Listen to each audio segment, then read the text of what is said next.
नमस्कार दोस्तों। आज का करंट अफेयर अपन स्टार्ट करते हैं। सबसे पहले है धार शक्ति इलेक्ट्रॉनिक वॉरफेयर। ये एक सिस्टम है, डीआरडीओ द्वारा तैयार किया गया है। जैसे भारत और पाकिस्तान की सीमा पे लगाया जाएगा और चीन और पाकिस्तान के सीमा पे खड़े हुए उनके जो संचार सिस्टम है, उनके जो राडार है, उन सबको ये ध्वस्त कर देगा, उनको जैम कर देगा, ये उनको कार्य नहीं करने देगा। इसका नाम है धार शक्ति इलेक्ट्रॉनिक वॉरफेयर। दुश्मन देशों के राडार, उनकी जो संचार प्रणालियां हैं, दुश्मन देशों की, पाकिस्तान की, चीन की जो भी संचार प्रणालियां हैं, उन सबको ये जाम करने की क्षमता इसमें है, जो डीआरडीओ द्वारा बनाया गया है। इसको सीमा पे तैनात किया जाएगा। इजराइल के पास भी एक ऐसा ही वारफेयर सिस्टम है इलेक्ट्रॉनिक, उसका नाम है स्कॉर्पियन जी सिस्टम। उससे कई गुना बेहतर है अपना धार शक्ति इलेक्ट्रॉनिक वॉरफेयर सिस्टम। फिर अपन बात करेंगे तो बॉर्डर पे लगाया जाएगा, पाकिस्तान व चीन के साथ लगाया जाएगा बॉर्डर पे। इसकी विशेषता है राडार जेमिंग। ये किसी भी देश के राडार को, किसी भी सिस्टम के राडार को जैम कर सकता है। दुश्मन देशों के जो रडार है, जो अवाक्स है, airborne early warning control system है, जो दुश्मन देशों के जो रडार है उनको ये कंट्रोल कर सकता है, उनको जाम कर सकता है। स्मार्ट संचार अवरोधन इसका कार्य है। ये जो भी स्मार्ट संचार प्रणालियां हैं उन सबको निष्क्रिय करने में, उसको निष्क्रिय करने की क्षमता ये रखता है, नेविगेशन को निष्क्रिय करने की क्षमता रखता है। राष्ट्रीय आपराधिक विज्ञान विश्वविद्यालय, इसका ओप कैंपस जयपुर में खुलने जा रहा है। राष्ट्रीय आपराधिक फोरेंसिक साइंस यूनिवर्सिटी, तो ये जयपुर में खुलने जा रहा है। साइबर सुरक्षा, बहुत सारे साइबर फ्रॉड चल रहे हैं, फोन देकर, फोन से साइबर फ्रॉड हो जाता है, अपना अकाउंट खाली हो जाता है। इन सब के लिए एक टोल फ्री नंबर गवर्नमेंट ने चालू कर रखा है। 1930 पे आप कॉल करो और कोई भी साइबर सुरक्षा है, कोई भी साइबर आपके साथ थेफ्ट हुआ है, उसकी आप सूचना वहां पे दे सकते हैं। मरु महोत्सव अभी जैसलमेर में आयोजित किया गया। मरु महोत्सव हर साल जैसलमेर में आयोजित किया जाता है। 9 से 12 फरवरी को ये आयोजित किया गया। पर्यटन विभाग द्वारा ये आयोजित किया जाता है। बात करें विश्व कैंसर डे की, तो 4 फरवरी को विश्व कैंसर डे मनाया जाता है और यूनाइटेड बाई यूनिक इसकी थीम थी। यूनाइटेड नेशन का जो महासभा, जनरल असेंबली का जो 79वां 70 अब होगा, 79वां 70, इसके जो अध्यक्ष हैं वो फिलेमोन यांग इसके अध्यक्ष होंगे। 79वां 70 है यूनाइटेड नेशन जनरल असेंबली का। बेल्जियम में अभी चुनाव है, वहां के पीएम बार्ट डी वेबर, आप याद रखना, कई बार क्वेश्चन आ जाता है। तो बेल्जियम के पीएम है Bart De Wever. IBCA, international big cat alliance, इसके अंदर बिग कैट अलायंस बनाया गया है, जिसके अंदर 7 प्रकार के बिग कैटों को रखा गया है, जिनमें बाघ है, शेर है, तेंदुआ, हिम तेंदुआ, चीता, जगुआर व प्यूमा को रखा गया है। इनका सबका एक अलायंस, भारत सहित 5 देशों का एक समूह है और भारत में इसका एनटीसीए संरक्षण करता है। नोडल एजेंसी भारत में NTCA, national tiger conservation authority, NTCA इसका देखभाल करेगा नोडल एजेंसी के रूप में आईबीसीए का। फिनोबाची संख्या, एक वैज्ञानिक थे इटली के फिनोबाची, उन्होंने एक सीरीज दी। वो सीरीज की खास बात यह है कि इसमें जो आगे वाला नंबर होता है वो पिछले 2 नंबरों का योग होता है। जैसे 0 + 1 1, अगर 2 आ गया तो 1 + 1 2। जैसे मान लो 8 है, 8 क्या होगा, 5 + 3 8। तो ये फिनोबाची सीरीज बोलते हैं इसको। इसमें जो नेक्स्ट नंबर होता है पिछले 2 संख्याओं का योग होता है। ये एक विशेष प्रकार की श्रेणी है। फिनोबाची वैज्ञानिक ने दी थी, लियोनार्डो फिनोबाची ने, इसलिए इसको फिनोबाची सीरीज बोलते हैं। फिर बात करें र्यूमेटेड अर्थराइटिस, आर जिसको बोलते हैं, र्यूमेटेड गठिया जिसको बोलते हैं, शरीर में इसमें सूजन आ जाता है और ये ऑटो इम्यून डिजीज है, अपना इम्यून सिस्टम इसको जनरेट करता है। तो इसके लिए डॉक्टर इम्यूनोसर्पेस, इम्यून सिस्टम को दबाने के लिए दवाएं देते हैं। तो ऑटो इम्यून डिजीज है आर।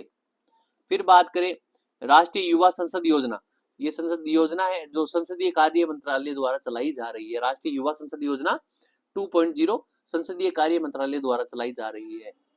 फिर बात करें वही बार्ट डी वेवर, ये बेल्जियम के भी पीएम बने हैं। और अभी 38वें नेशनल गेम्स उत्तराखंड में चल रहे हैं। 38वें नेशनल गेम्स, राष्ट्रीय खेल भारत के उत्तराखंड में खेले जा रहे हैं। उनमें मुक्केबाजी में जो लवलीना बोरगोहन है आसाम की, इन्होंने ये मुक्केबाजी में गोल्ड इन्होंने जीता है। दिल्ली में विधानसभा चुनाव हाल ही में हुए, 70 सीटों पे चुनाव होने थे।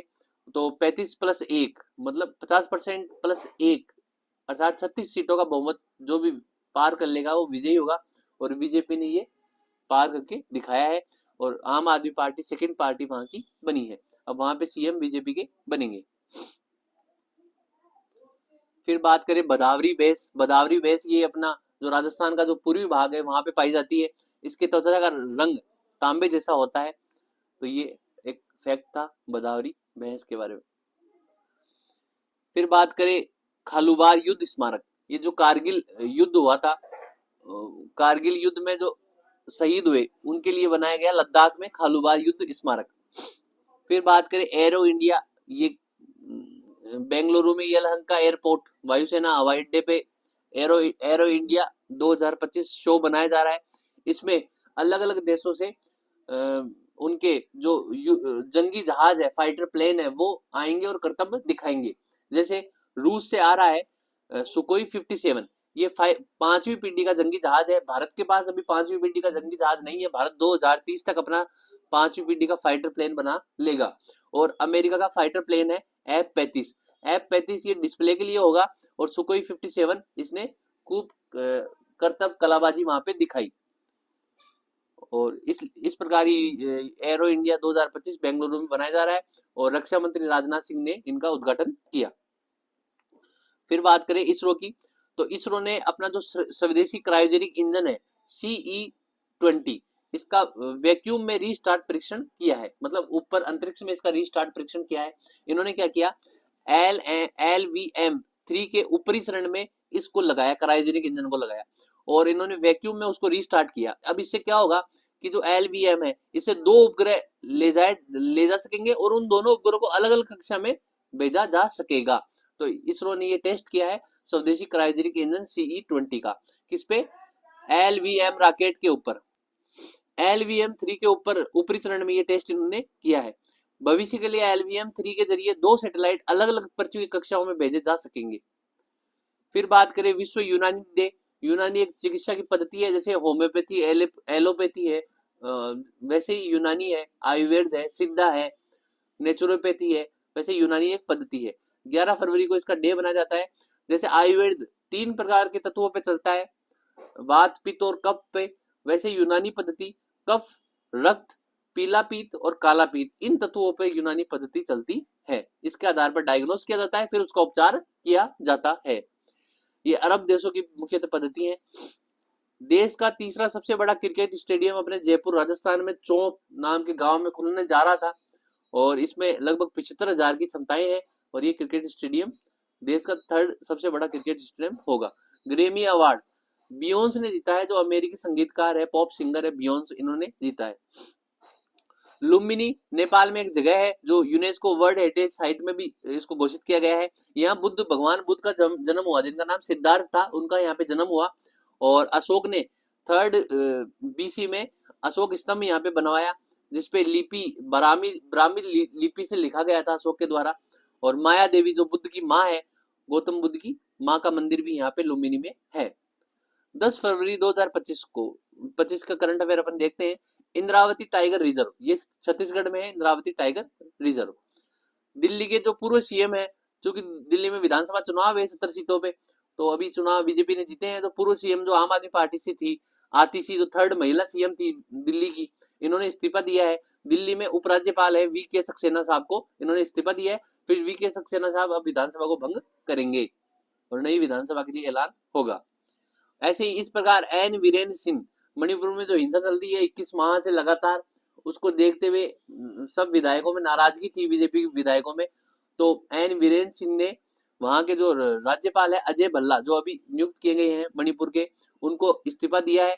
और हाल ही में शायद एन वीरेंद्र सिंह वहां पे कार्यकारी मुख्यमंत्री रहेंगे, अर्थात विधानसभा भंग नहीं होगी, वहां पे किसी और मुख्यमंत्री चेहरे को लाया जाएगा।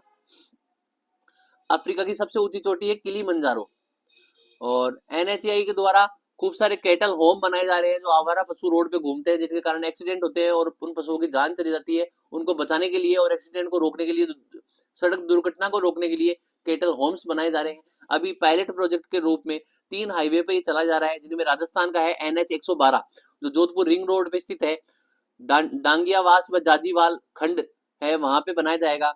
इसके अलावा NH 334B जो हरियाणा यूपी में है, और NH 148B जो भिवाड़ी व हासी का जो खंड है वहां पे पायलट प्रोजेक्ट बनाया जाएगा केटल होम का, और ये देखा जाएगा भाई ये सक्सेस है या नहीं। राजस्थान का शहरी लिंगानुपात 914 है। वर्ल्ड ग्रीन इकोनॉमिक फोरम, ये वर्ल्ड ग्रीन इकोनॉमिक फोरम 24 ये दुबई में आयोजित किया जाएगा। मरु महोत्सव जो जैसलमेर में आयोजित किया गया और पर्यटन विभाग द्वारा आयोजित किया गया, फरवरी माह में आयोजित किया जाता है। मिस्टर पोखरण इसमें बने हैं गोपाल सिंह भाटी व मिस पोखरण बनी है अभिलाषा चौधरी। कॉमनवेल्थ राष्ट्रमंडल गेम जो 2026 के होंगे वो ग्लासगो में होंगे 23 जुलाई से अगस्त तक, और इसमें दो नई स्पर्धा देखने को मिलेगी। 4x400 मीटर की जो मिश्रित रिले दौड़ है वो, और कॉमनवेल्थ मील, ये दो प्रकार की स्पर्धा इसमें नई देखने को मिलेगी कॉमनवेल्थ ग्लासगो गेम्स 2026 में। एरो इंडिया के बारे में मैंने आपको बताया। शिवरात्रि पशु मेला राजस्थान के करौली में लगता है। और AI एक्शन शिखर सम्मेलन, मोदी जी अभी पेरिस की यात्रा में गए हुए हैं, वहां पे AI एक्शन शिखर सम्मेलन आर्टिफिशियल इंटेलिजेंस के लिए एक शिखर सम्मेलन आयोजित किया जा रहा है। लगभग 90 देश इसमें पार्टिसिपेट कर रहे हैं, और मोदी जी पेरिस उसके बाद में अमेरिका की यात्रा करेंगे। तो पेरिस में वो भारत इस शिखर सम्मेलन की सह अध्यक्षता है भारत के पास फ्रांस के साथ में। फिर बात करें AI एक्शन समिट, इसी के बारे में बात है, फ्रांस में आयोजित की जा रही है। पेरिस में मोदी भारत ने इसकी सह अध्यक्षता करी है। लगभग 90 देशों ने यहाँ पे पार्टिसिपेट किया था, और AI फाउंडेशन और सस्टेनेबल AI के ऊपर समझौता हुआ है। लेकिन अमेरिका व ब्रिटेन, इन्होंने जो AI एक्शन समिट है इसके अंदर जो समझौता हुआ उस पर हस्ताक्षर नहीं किया, अर्थात अमेरिका व ब्रिटेन इससे बाहर हुए हैं।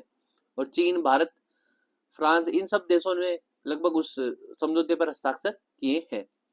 स्वामी दयानंद सरस्वती की जयंती 12 फरवरी 1824 को स्वामी दयानंद सरस्वती का जन्म हुआ था, और गुजरात के मोरबी में इनका जन्म हुआ, इसलिए इनकी जयंती बनाई जाती है। संशोधित PKC, जिसका नाम इस परियोजना का नाम अभी राम जल सेतु परियोजना बनाया गया है। राजस्थान, मध्य प्रदेश व केंद्रीय जल शक्ति मंत्रालय के संयुक्त रूप से ये परियोजना है, और इस परियोजना में राजस्थान को 17 जिलों में लगभग 3310 MCM अर्थात 331 करोड़ क्यूबिक मीटर पानी मिलेगा, और जो MP है उसको 3100 MCM, राजस्थान से कम पानी इसको मिलेगा।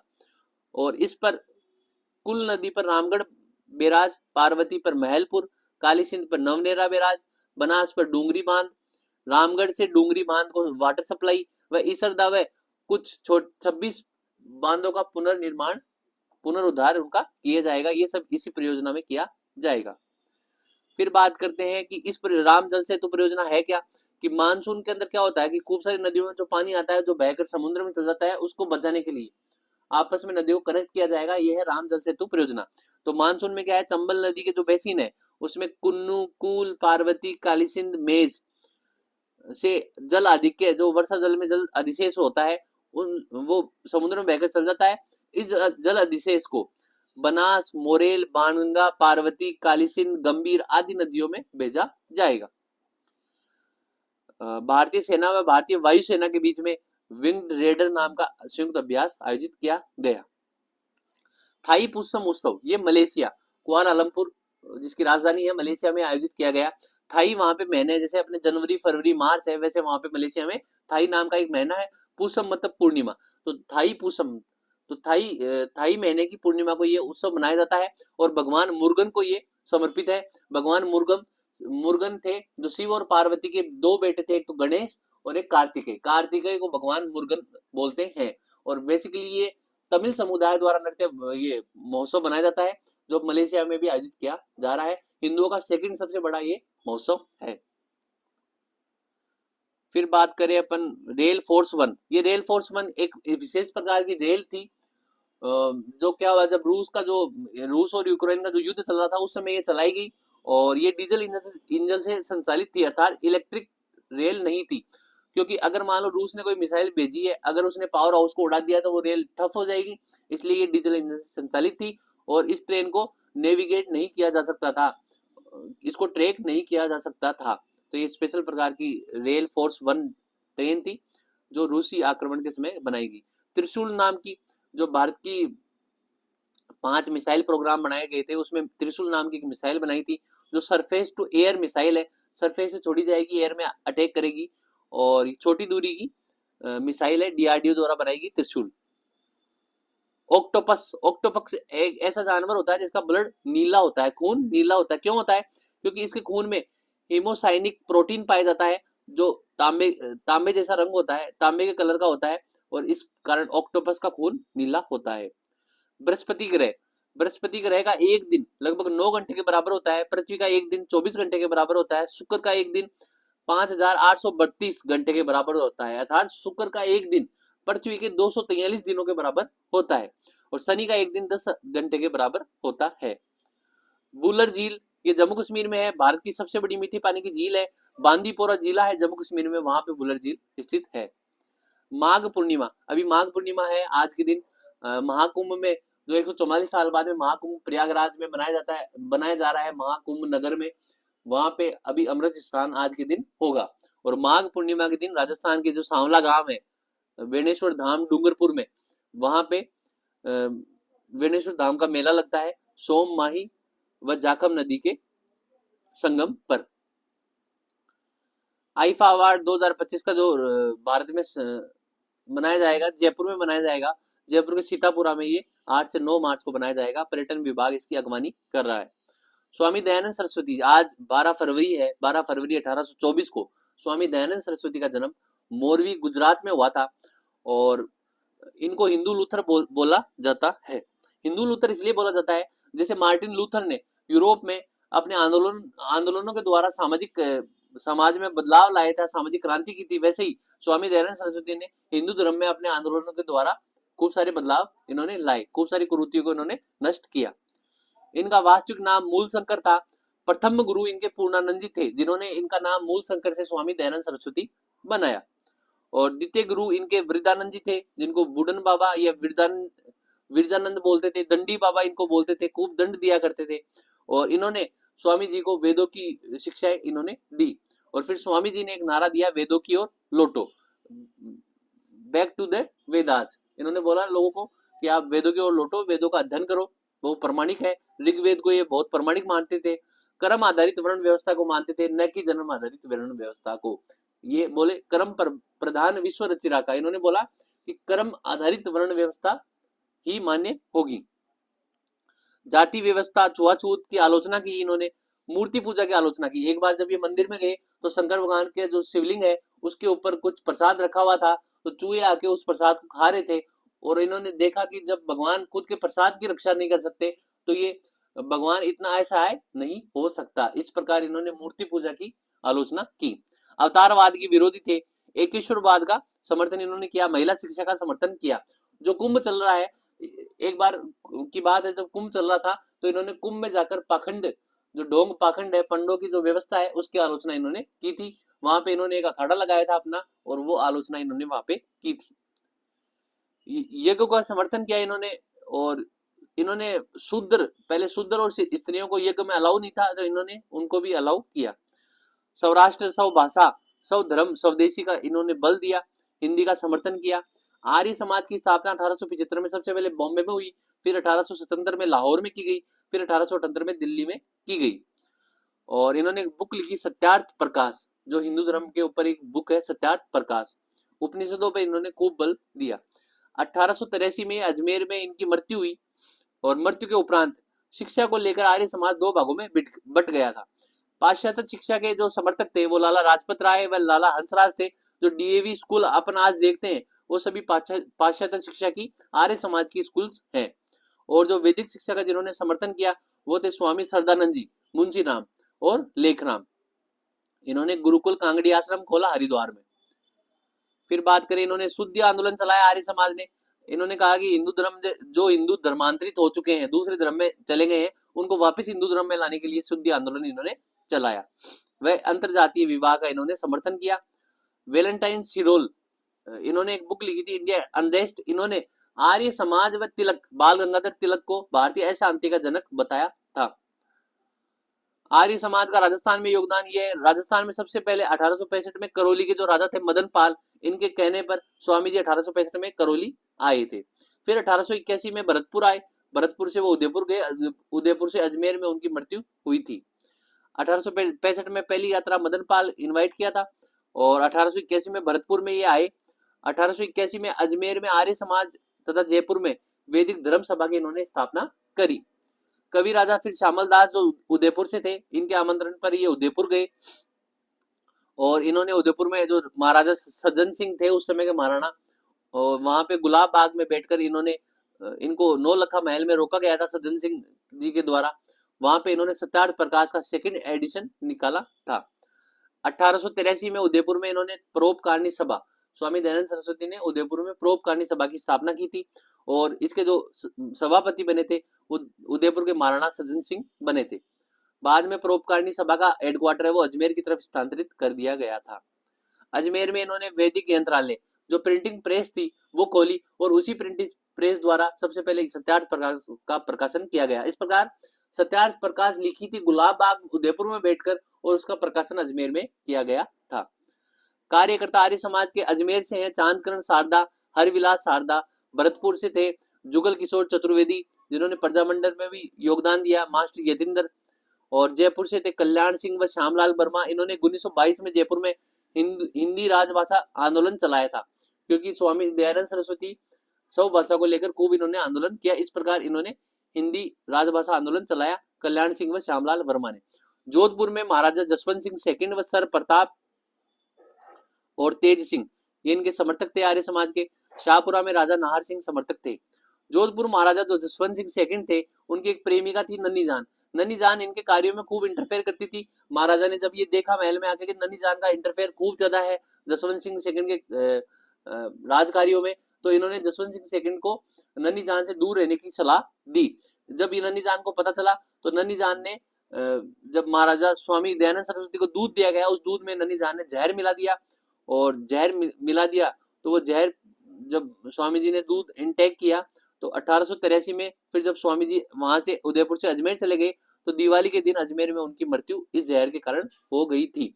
लेकिन स्वामी जी इतने सैड दे थे जब नन्ही जान को पता चला कि यार स्वामी जी को अपन ने जहर गलत दे दिया तो वो स्वामी जी के पास जाके उन्होंने बताया कि साहब मैंने आपको जहर दे दिया है, से चिढ़ गई थी। तो स्वामी जी ने कहा कि अच्छा ठीक है आपने जहर दे दिया वो ठीक है लेकिन अब आपको राजा यहाँ के आपको मार देंगे। तो स्वामी जी ने उनको किराया दिया और वहां से भाग जाने को कहा। इस प्रकार ये सहृदय थे जिन्होंने जहर दिया उसकी भी इन्होंने जान बचाई थी। हरविलास शारदा जो आर्य समाजी थे 1929 में इन्होंने इनके प्रयासों से बाल विवाह अवरोधक एक्ट बना पूरे भारत में लागू हुआ जिसको शारदा एक्ट बोलते हैं। गर्ल्स के लिए 14 साल की आयु रखी गई, बॉयज के लिए 18 साल की आयु रखी गई। तो चांदकरण शारदा थे इन्होंने विधवा विवाह व दलित उद्धार पर बुक लिखी थी। तो आज के लिए इतना ही है, धन्यवाद।